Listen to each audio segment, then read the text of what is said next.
I kind of envy that gig. The event It's a ends, good gig. you check out early. It's a good. You're posting wine pics from a steakhouse while the rest of us are in a storage closet exporting video on 2 bars of Wi-Fi with $20 a per diem for dinner in our pockets. This week on the podcast, we ask each other, what would you do in certain pertinent situations? And did we go off script? We had some opinions on the current state of production of sports and television. I mean, I didn't like it as a PR guy when they would get your coach out of a huddle to answer a question from, sideline reporter. I mean, those guys are just doing their job, but it was brutal. It's brutal. It's just a bad interview. How we spend all of our life on social media. We spend so much time. I don't even want to look on my phone to see what my hours were each day and how much. They give you that buzz every Sunday or Monday or whatever it is, and they're like, you have on your phone for hours. Like, ugh. We take a swing at middle managers in college athletics. It's like the hidden elephant in the room. Like, nobody wants to say anything about some of these people. They're great people, some of them, and some of them work really hard. We know people that work really hard, and this doesn't apply to them. But there's people out there that this applies to. They're making a lot of money and do absolutely nothing. And of course, we have to make references to 1980s cartoons. They're Scrooge McDuck. They come home.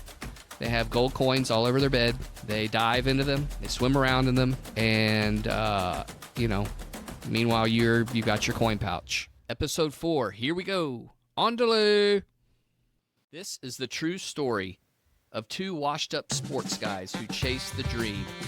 Private flights, championship rings, running sideline to sideline on per diem and adrenaline. We gave our 20s and 30s to the industry. Pulled off miracles that were never in the job description. In return, low pay, long hours, and we still got cut from the team.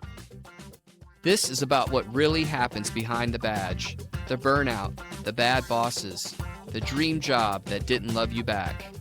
But also, the lifelong friendships, the chaos, the holy shit stories you couldn't make up.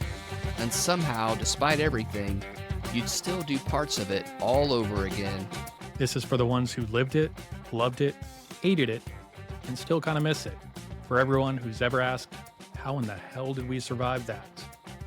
We are two former sports insiders with more than 40 years of experience and more than enough scars to make fun of it all. And just enough trauma to start a podcast instead of going to therapy. I'm Brandon Barca. And I'm Andy Boggs. And this is No Longer Credentialed. We once had access, now we have opinions.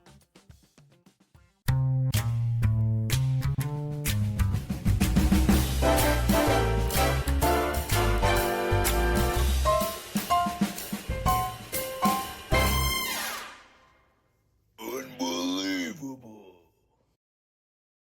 Welcome back to the show. We've got a lot to cover today, but before we get to our What Would You Do segment, we need to address some listener feedback from episode 2 on the top 5 suckiest jobs in sports. It turns out that some of you had thoughts. How about this, Jim, from Anonymous Albert? No facilities game management on the worst job list? Come on. Need at least an honorable mention shout out. I'm too hot. I'm too cold. They didn't get my trash. Every coach thinks they are a turf specialist. I could go on and on. Hey, look, I'm guilty. I'm a repeat offender on the thermostat complaints. Just like the 3 bears, it's always too hot, too cold, or just right. And then when it came to trash, call me Yogi effing Bear. Hey, boo-boo. I'd sneak my picnic basket leftovers into other people's cans. Especially banana peels, nothing like spreading a little natural fragrance around the office. By the way, I've been working on that Yogi impression for a while. Not a lot else going on, but what do you think? Did we mess up the list? Should we have had facility staffers on there? No, man, they're the absolute worst. Just kidding. Oh, well, hey, let's look at some more feedback here, this time from a lifelong friend of the pod for 3 weeks. Andy Max submitted his rankings and said, you guys pretty much nailed the list. My 5 or 6 are as follows. 1, athletic trainer. That matches yours. 2, SID. 3, marketing assistant. Gets bonus points for having to do game day promotions. Tied for 4th, you got the ticket office and the EQ staffers. And then coming in at 6th, video coordinator. He could go on and on and on. That's a strong list. and a longtime sports professional who's seen some things. Yeah, I'll admit his rankings do seem a lot closer to yours. Maybe that's because you're both worked in comms, but I'm going to graciously give you the dub this time for this round.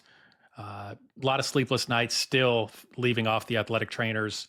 I don't know, a lot of unresolved guilt. But let's not forget, you're still disqualified for the blatant omission of comms from your list. Have you heard from your peers about this? Did they let you off the hook? Your text's got to be ugly. They're all about positive PR. I'm not going to hear from any of those guys. Or they just don't have stable Wi-Fi in Honolulu right now. I have received some cliff jumping texts, though. Here we go.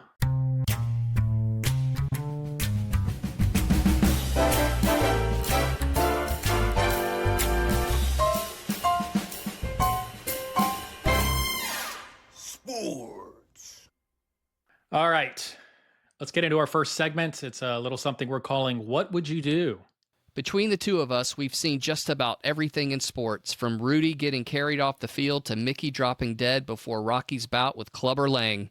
So today, we're tossing out some hypothetical scenarios and seeing how two grizzled vets would actually handle them. You'd think after 40 plus years in the biz, we'd know what we're doing. But honestly, that's up for debate. Boggsy, let's hear it. All right, BB, I'm going to start with some social media stuff. You're the social media manager for an NFL team. The schedule release video you worked on for months drops, and an hour later, leadership tells you to delete it and issues a public apology. What do you do?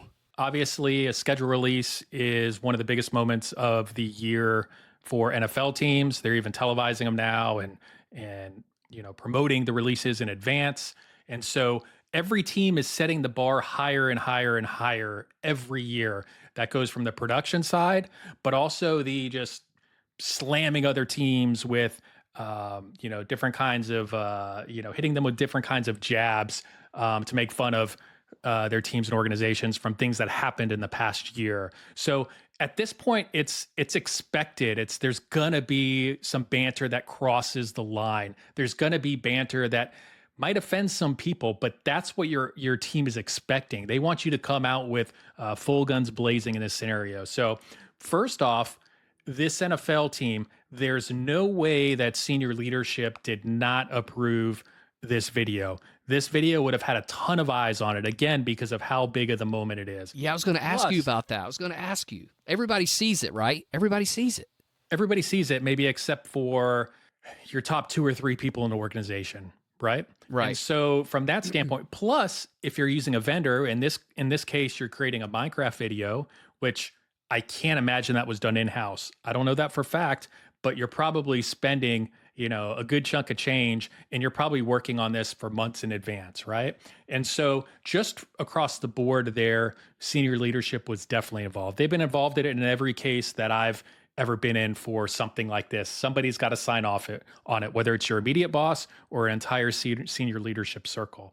That's where I get censored a lot in some of the comedy or some of the things that I want to try to get across and test, and that I know will hit well. But like the suits, a lot of times will just be like, yeah, let's leave that out. Let's leave this out. Why rock the boat? You understand it. You're in comms. You guys are kind of like legal, right? You always take the safe route. Yeah. So that's the hard part of it is you're in this situation now and you feel the brunt of it because you're running the social channels, but it has gone up the ladder and it has been approved. So who could have raised the red flag? My first thoughts is you're looking at either ownership or the president, or somebody who basically can make that decision in a second and saying, get rid of it. Honestly, it gives them a little street cred to have it up for an hour, then off. It kind of makes it kind of cool. But from the position of a social media manager, you're thinking, oh my gosh, what just happened? Your mentions are blowing up. You are thinking, okay, is my job in jeopardy? The team is releasing a statement now. This is the worst. And so it really depends on who your supervisor is. And in cases where I've been the supervisor, I've usually been like, hey, I'll take the bullet on anything that comes this way based on us really walking the line on some of the comedy and commentary we're doing in this video. But how would I handle it overall? You know what? Keep swinging. You go for the fence. This is what people expect. I loved what they did.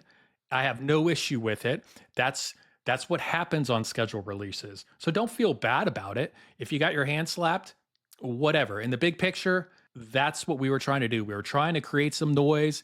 We were trying to entertain audiences. I honestly didn't feel like it was overly offensive. In fact, Tyreek Hill even came out, even after the statement went through his agent about the apology. And then he came out on social media and said, yeah, it didn't offend me at all. I laughed it all off. So who knows? Yeah, you got to let that ride. You got to let that ride, man. But they did get some publicity for it. So, it achieved kind of its a legendary purpose. story now. Legendary story. It was up for an hour and then it's gone. It's like, I don't know. I feel like there's more fame and fortune to it because of that. It's kind of cooler that happened, whether it was planned or not. I mean, it'd be diabolical if that was their plan from the beginning to say, hey, we're posting this for an hour and taking it down and then we'll release a statement. I don't think that's what happened. It's a nice strategy, though. Maybe they should keep that under their hats for the next time. Yeah, for anybody listening at home, create a fake PR controversy and just do this model, right? Do this model, shake the system, and see what happens. Yeah. The news cycle's gone in like 6 hours anyway. Just let it ride. It sounds good. The problem is the 8 people that need to look at these things, I don't know how you're going to sell them on that idea. So, yeah. Yeah. Because I have ideas like this all the time. Diabolical Barca. All right. Let's get into the next. What would you do? This one's for you, Boggsy. This is back to the SID world. You are the SID after a brutal, brutal loss that ends your team's playoff hopes. The season's over. None of your star players in the locker room want to face the media. Yeah. Reporters are waiting anxiously. The pressure's on. What do you do? There's 2 things that come to mind. The first is you've been with these people at the end of the season. I mean, sometimes if you make it to the end of March, you're with them for 5 months. You're on the road with them. You have dinner with them. You have breakfast with them. So hopefully by then you have good enough relationships with them that you just have to tell them. It's like, hey, guys, just go answer a couple questions and you'll be done. That kind of comes to relationships. But, in the events that I've been to, there's a mandate. You make it to the NCAA tournament, like there's an open locker room. Whether these guys want to answer questions or not, I mean, there's going to be a microphone in their face. So you might as well just handle it and, say a couple things and be done with it.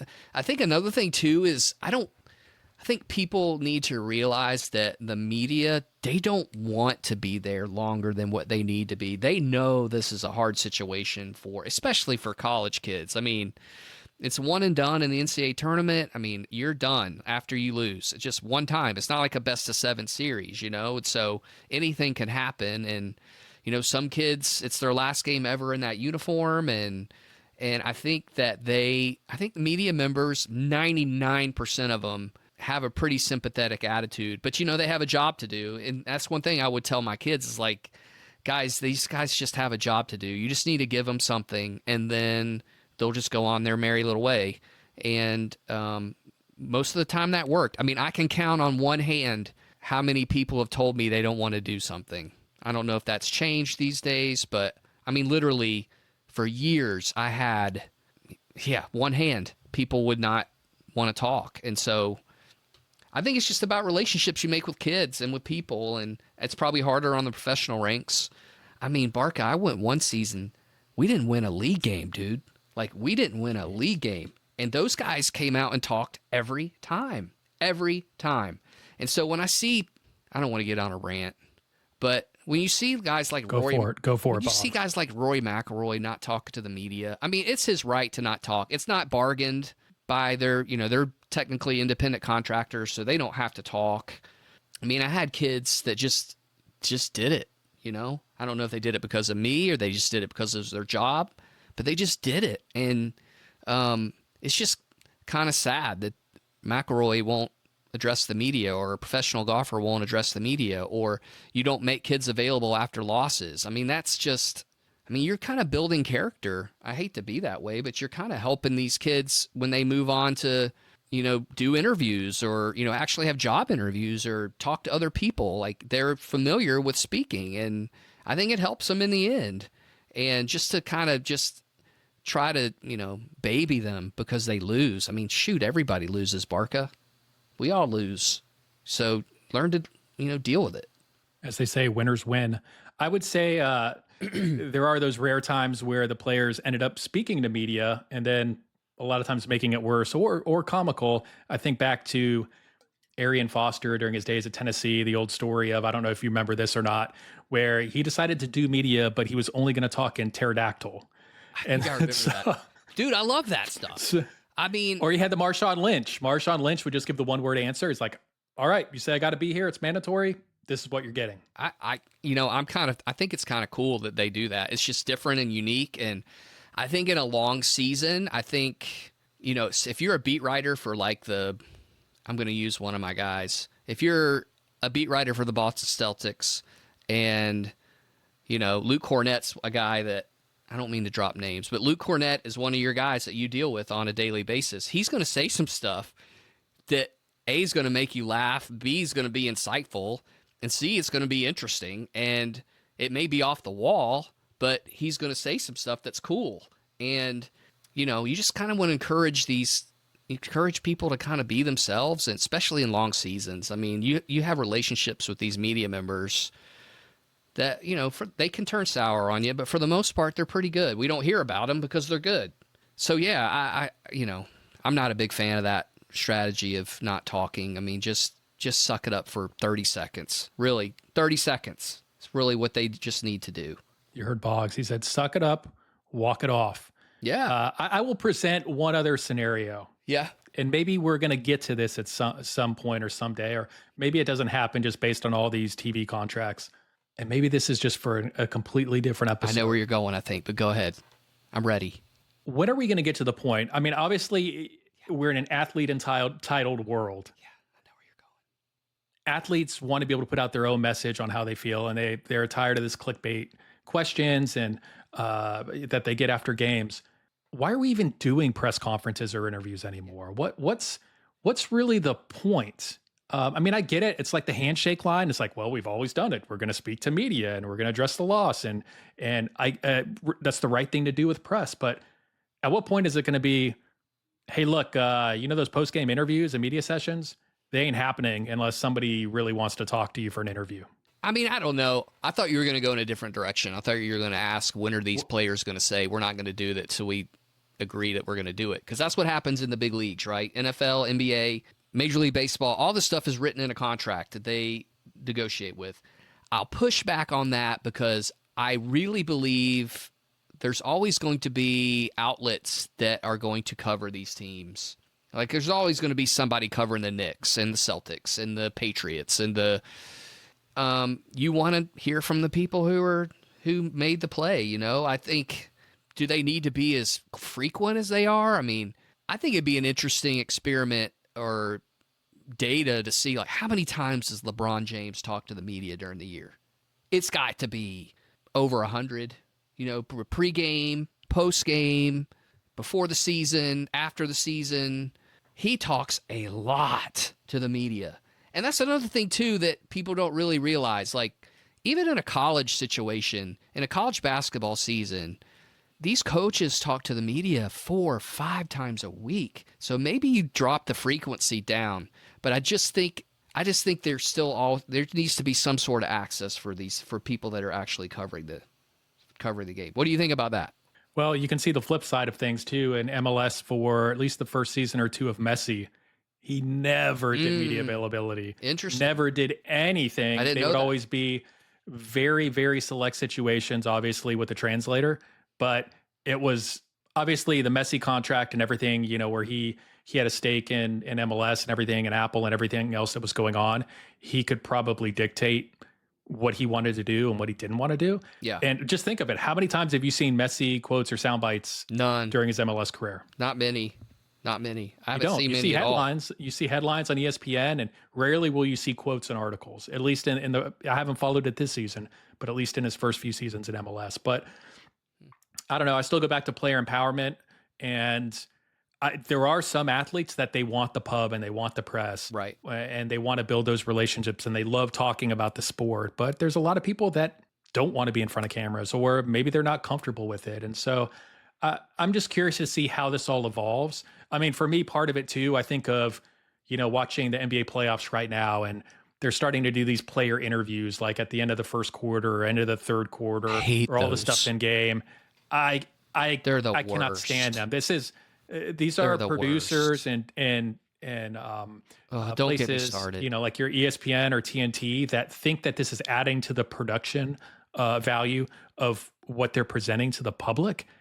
And I don't think anybody, I don't know, tell me if I'm wrong. I don't know anybody that's like, yeah, I really want to see Luke Cornett, for example, I don't care. interviewed for 2 questions at the end of the third quarter, Right. or the coach being interviewed at the end of the quarter, start of the half, and they replay it during the start of the next time the game's in play. Like, there's very rare times in game that I feel like, oh, that was really valuable or worth it. It's the worst. I just want to watch the game. Yeah. I just want to watch the game. And this is probably a whole nother podcast, and we are veering in different directions here.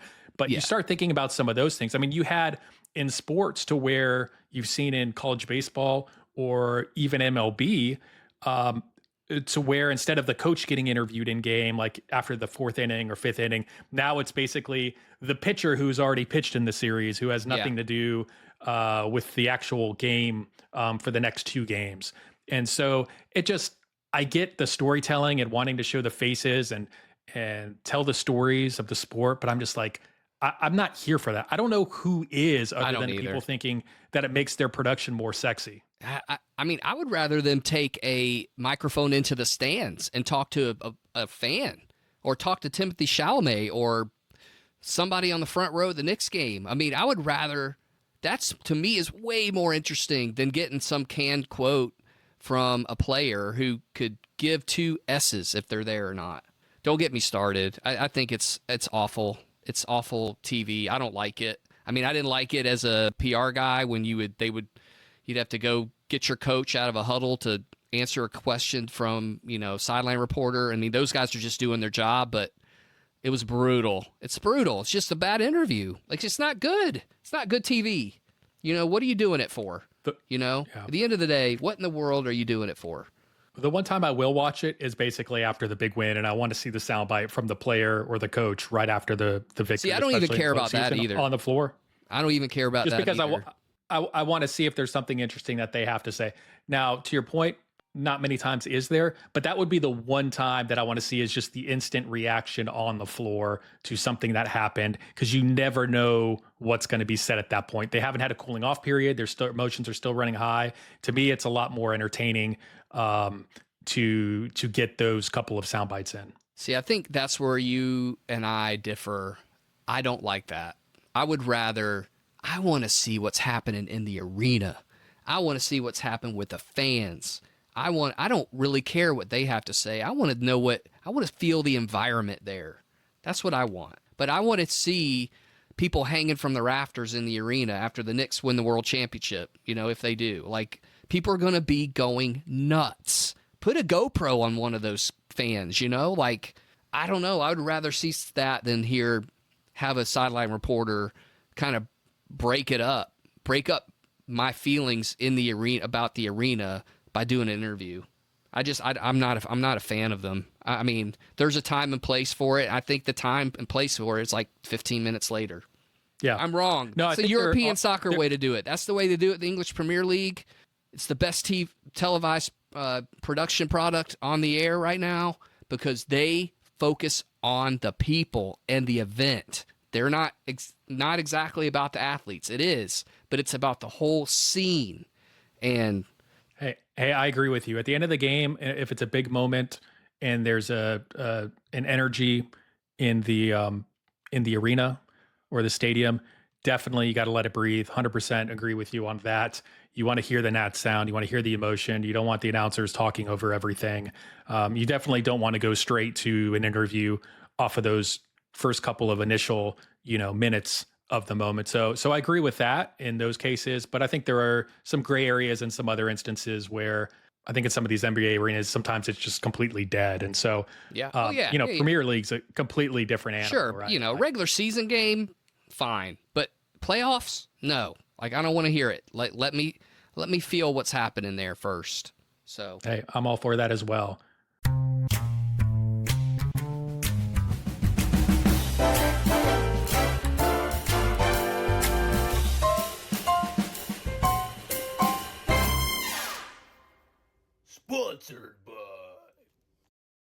Let's show some love to our sponsors and creditors. We're flexible. Venmo, PayPal, Chico's Bail Bonds.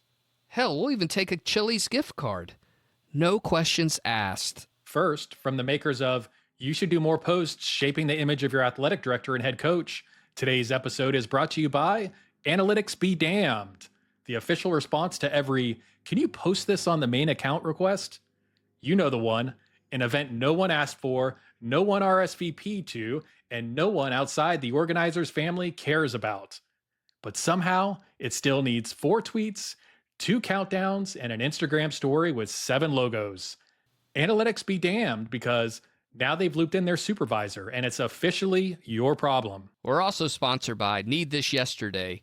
For every graphic designer just trying to finish the job when someone shows up with a quick ask.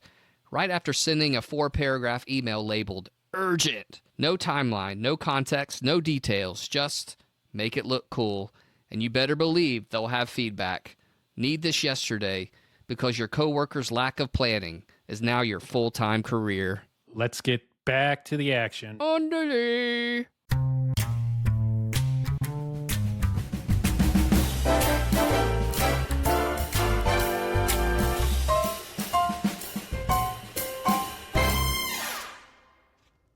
Podcast. You get it. Okay, Barca, here's another one. Your boss pulls you aside and says, hey, I'm going to start zagging in our profession, and we're going to give up social media outside of work hours. 8 to 5 you can be on, afterwards no dice. What would you do? First of all, this would probably never, ever, ever happen unless we have some millennials or Gen Zers out there that are going to change the world. You can pretend. Okay, here we go. I'm going to pretend this sounds like a perfect world. You know, I used to always tell people with social media, because again, I'm addicted, as you hear in these episodes. I have an addiction to content and social media and understanding the trends and being a scientist of what everybody's doing. But if I could throw my iPhone 6 in the Cumberland River tomorrow, guess what? I'd do it. And you know what the first response is from people like you, Boxy? You'd never do it, would you? No, I don't think you would. I would. I would chuck it as far as I can and just live somewhere out in Montana, off the reservation. You'd never hear from me again. No more podcast. It's over. But let me tell you this.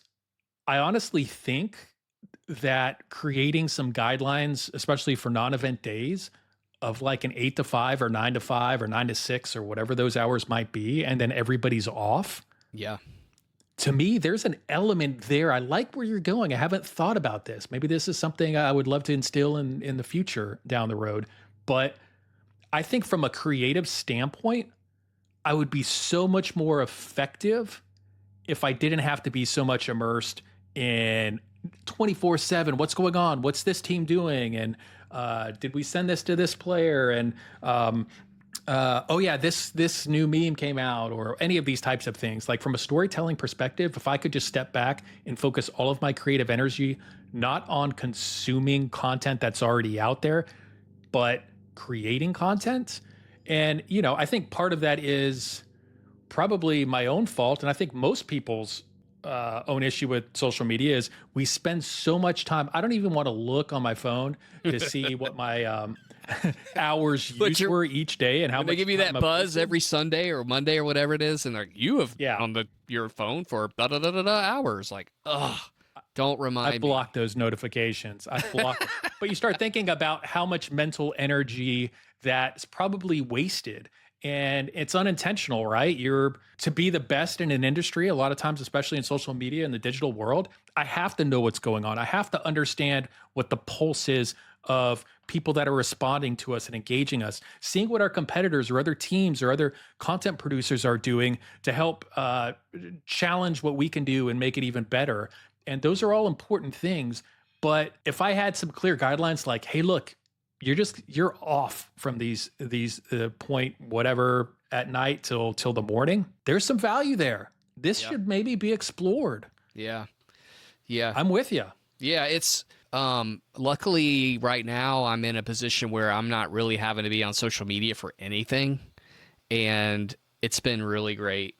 And I mean, I don't need a hero cookie for this or anything, but there's been a couple of stretches where I've given up social media for Lent, for 40 days, gave it up. And after the first day, it was a little hairy. Then after that, I was like, dude, this is incredible. And you hear that all the time from people like, man, I have such a clearer head once I gave up social media. And it's really true, dude. It's really, really true. And I mean, I don't really pay attention to what's going on Twitter. I don't have Twitter anymore. Instagram, I'll check that thing every, couple hours. I'm not very active. LinkedIn, just because I have this grand idea in my head that I'm gonna get a job off of LinkedIn, and, newsflash, that don't happen. And, so like, it's been really good, man. I have a free mind, like I feel kind of bad about it. I want to be a good citizen. I want to know what's happening and all that stuff, but I don't need it all the time, So again, I don't need a hero cookie, but I encourage people, and you, Barca, to maybe just one day just say, you know what? I'm turning it off. No social Sundays, and there's something to be said for it. It just gives your mind a break. We could all use a break. Break me off a piece of that Kit Kat bar. But, I feel like you're continuing to be my therapist after last episode. Yes, dude. Yes. You're helping. So I need this. I don't know how much you're billing. I haven't seen the check in the mail or the cookie in the mail. But I'm I appreciate more it. than what I earned as an SID. I'll tell you that much.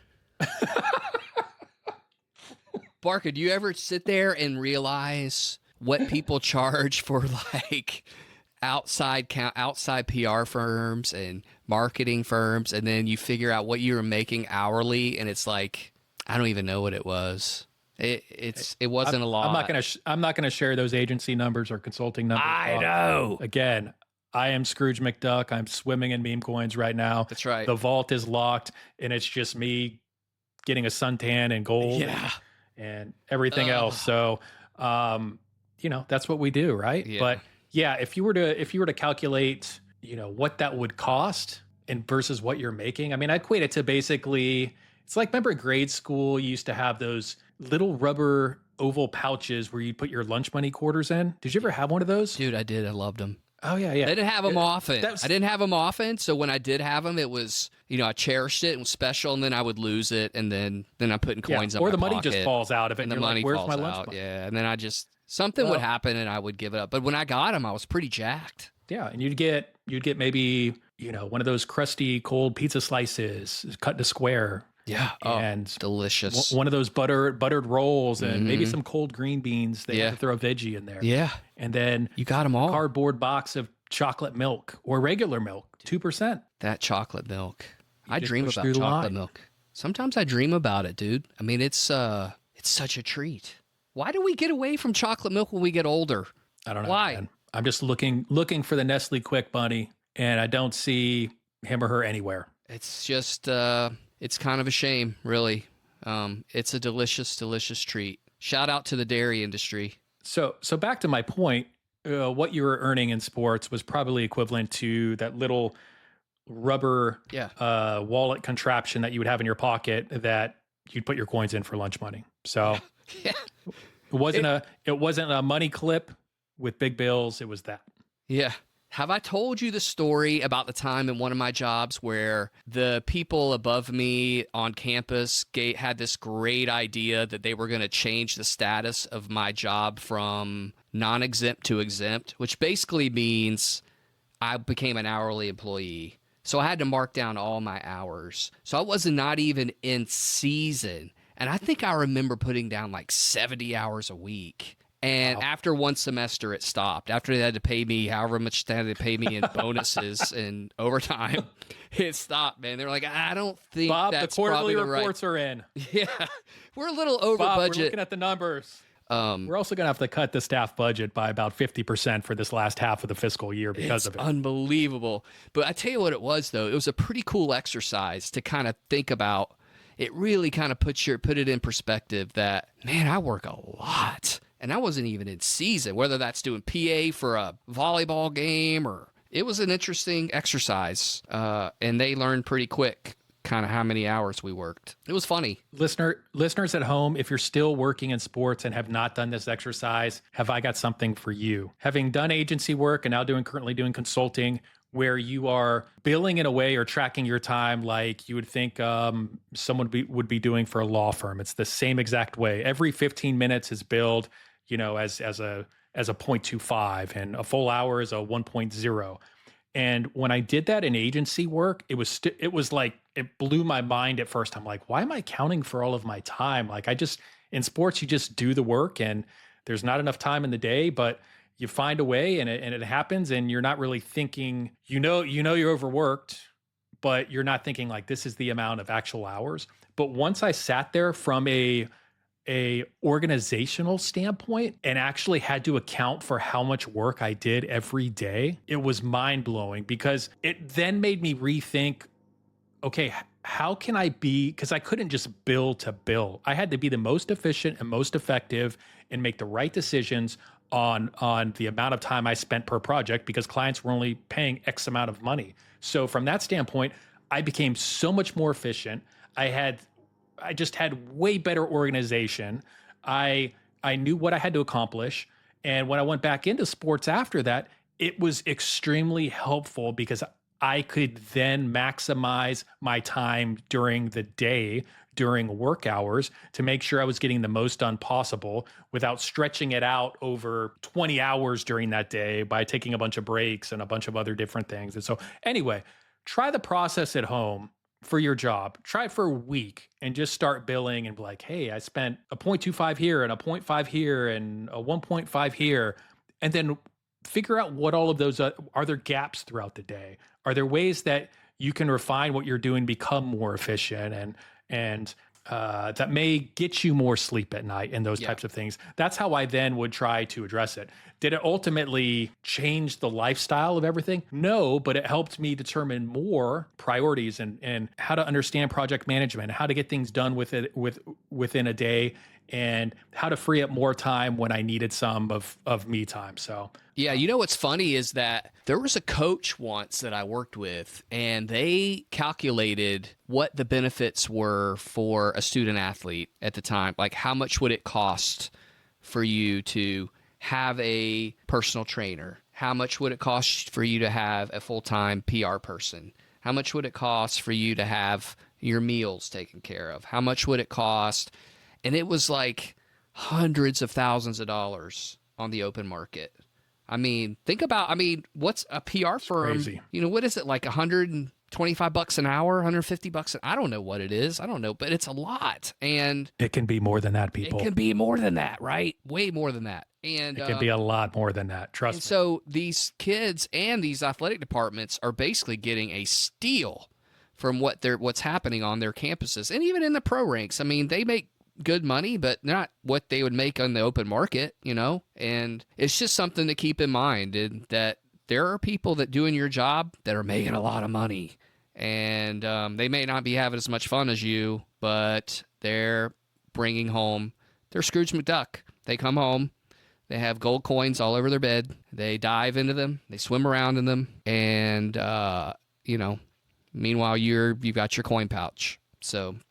But you're having fun with your coin pouch. And we got a lot of DuckTales going on here today, a lot of stories. Right? So let's move on to the final, what would you do? Boggsy, you get an offer to work for your alma mater. It's a dream gig, but the pay is 20% lower than what you make now.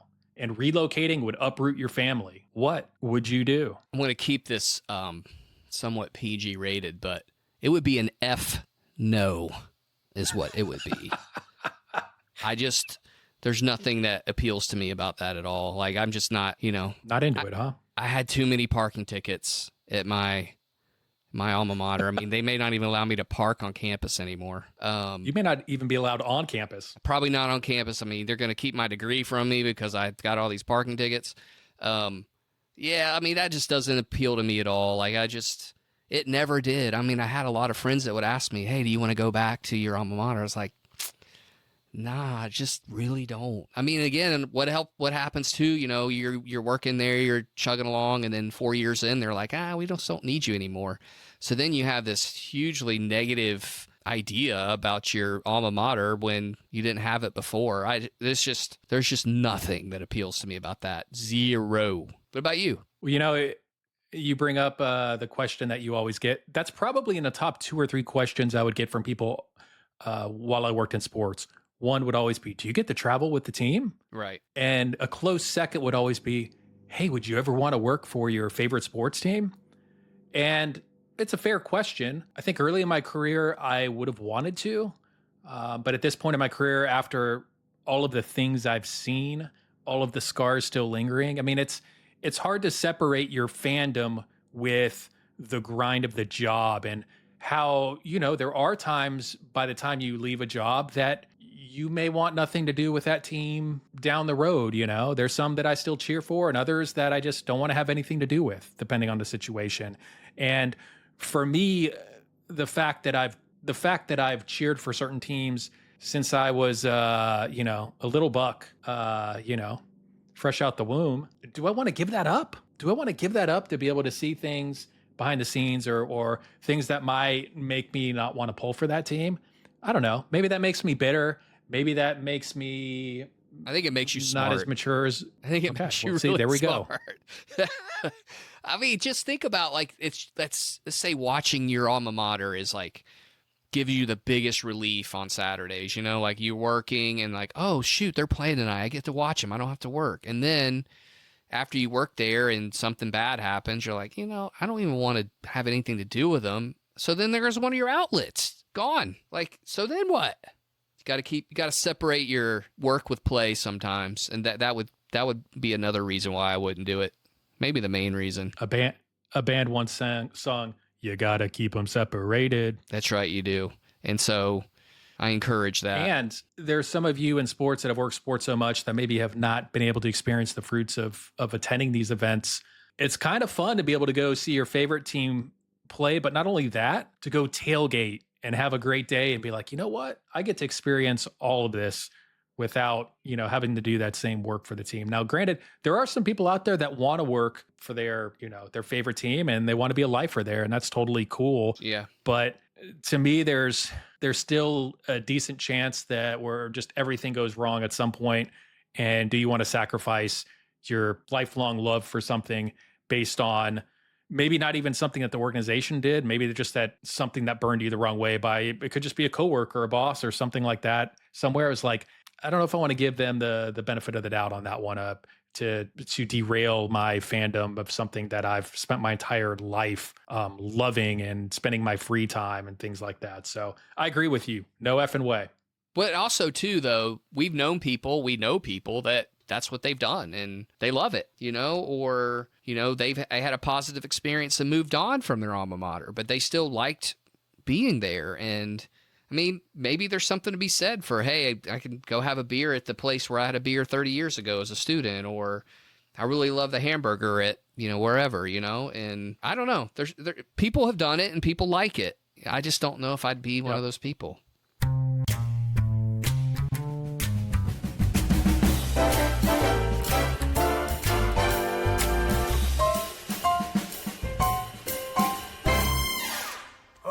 To my ears right now. It's time for your favorite part of the show, our weekly parting shot, something we like to call up to our ears. Boggsy, it's your turn. And nothing brings me more joy than watching your face turn crimson while steam shoots out from every available orifice. Okay, I had to rewrite my rant because I saw some things on social media that really got my engine running. I think it's time to start challenging the non-coaching people who are making more money than they're worth in college sports. The middle managers, the associate ADs, the sport administrators who frankly make 2 and 3 and 4 times the people who do all of the work for them and are the cogs in the machine. Listen, I understand they have a job to do. Somebody has to make sure coaches get what they need, donors are satisfied, and hosted at events, and their sports are thought about from a 20,000-foot view. But hear me out here. Sometimes there are events where you are there all day, and then when it's over, you are turning the lights off in the little cramped room where you posted and edited a written recap, photos that you took during the day, and video that people slaved over for hours while spending their day in the hot sun. It's happened to all of us. And for the associate ADs, I understand why they're there. For support, to wine and dine donors, to console coaches and players, to celebrate coaches and players. But as far as actual work, there's not a lot that they do. For them, the hay is in the barn. They got the team there, they've had a successful season, and a trip to a fun location is a reward for their hard work. But this is what I don't get. I've left an event after literally turning the lights off and couldn't find a place that was open to eat. I'm not joking. There were times when that happened. So when I see these folks post about a dinner with old friends after a long event, that's when my belly gets a little fiery. There's no dinner with donors or eating with people associated with their program. It's with friends who haven't been seen in a long time and have always been there. Listen, I don't care if that's what you do. Have dinner with whoever you want. Hell, go eat at a Michelin star restaurant and run up a huge bill on the department. At the end of the day, a really long day, I don't really care. But when you post that type of stuff on social media, it tells me you don't really care who's making you and your teams look good to the people who care about the program. And it makes me think the only thing you're really good for is trying to find the end of the internet. Loved it, Boggs. Loved it. Fires To me, it up. sounds like you're kind of just hangry, my guy. Somebody get this man a post-game snack and a cold towel. Honestly, I kind of envy that gig. The event It's a ends. good gig. You check out early. It's a good You're gig. posting wine pics from a steakhouse while the rest of us are in a storage closet exporting video on 2 bars of Wi-Fi with $20 a per diem for Unbelievable. dinner in our pockets. Unbelievable. And for those listening at home, I'm just slowly pressing Boggs's buttons, Yeah. trying to get his madness meter up to meltdown mode Boggs-a-meter right now. is going to go through the roof. But, I mean, Barca, we've all been there. And hey, listen, they have a job to do. Just, like, keep it to yourself. Like, I don't want to see that. Like, that just makes me mad. And I don't care if you fly on the charter plane and take off with your friends and don't come back until the end of the trip. I mean, I don't care, but just don't post it on social media. Like, really, dude, come on. Like, Barca, that really gets me up to my ears. The good thing is you're not on social media anymore. That's right. But somebody sends it to me, and they know that gets me fired up, and so I had to address it. I mean, it's kind of it's like the hidden elephant in the room. Like, nobody wants to say anything about some of these people. They're great people, some of them, and some of them work really hard. We know people that work really hard, and this doesn't apply to them. But there's people out there that this applies to. They're making a lot of money and do absolutely nothing. Nothing. So I'm up to my ears. I wish I would have known this in the past, because I would have staged photos maybe during the day and make it seem like I was out at some nice steakhouse. Yeah. And I would have just saved them in my camera roll. Yeah. And I would have gone to a different part of the arena or maybe somewhere in the hotel lobby, and I would have just texted you, hey, you coming out tonight? What's going on? Where are you? Everybody's here. Where are you? I mean, just to see your face turn red. I mean, you go to some of these, you've been to some of these events. It's like, it's 12, 14-hour days, man. It's hot. You're sweaty. You're hot. You're hungry. You're thirsty. You still have to do the work. You know, there's some snacks that you crush in the media area, but for the most part, like, you're really hungry. You want to have some food. And then you go back to your hotel room and you see this cat posting on social media, running up hundreds and hundreds dollar bill for a nice meal. And he's posting it not with people that he works with, but from friends that he's close with in the business, or not even in the business, like just friends. Like, come on, dude, just be better. Sounds personal. If you run a t-shirt company at home, I want to see "Be Better" on a shirt with Boggs's face. Maybe it's sort of like LeVar Ball, the triple B's, 3 B's, "Be Better," Boggs. Yeah. See Boggs's face on there. Just be better. Just be better, just dude. Be better. And just do some thinking. Just sit down and think about before you make that post on Facebook. Let's think about what you're going to do here to the people that actually work for you and make about 1/6 of your salary. So let's just think about that for a little bit.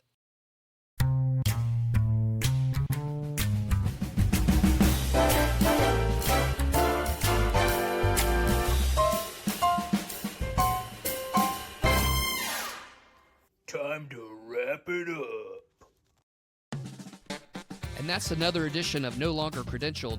Thanks to all of you listening. And if you like it, tell a friend and give it a 5-star rating on your podcast app of choice.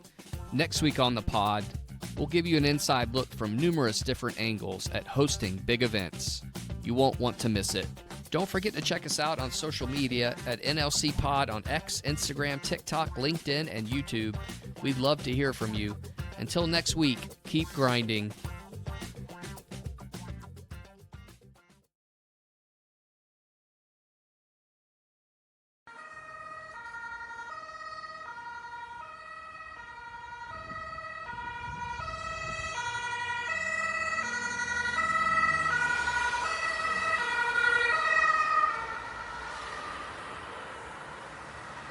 These people. Scrap everything from earlier. Don't live in the moment. Don't be prepared for the moment. Just have your camera roll so you can just do things to poke Boggs during the postseason. That's where the fun pranks come in. Or you get to a hotel room and like this guy's, you have one job for people to do. Like you get to your hotel and there's one job for this person to do. And that's to get hotel rooms for everybody in the party. And you get there and guess what? You don't have a hotel room. And it's just like, dude, you had one thing to do, and you didn't do it. Like, bro, just do it.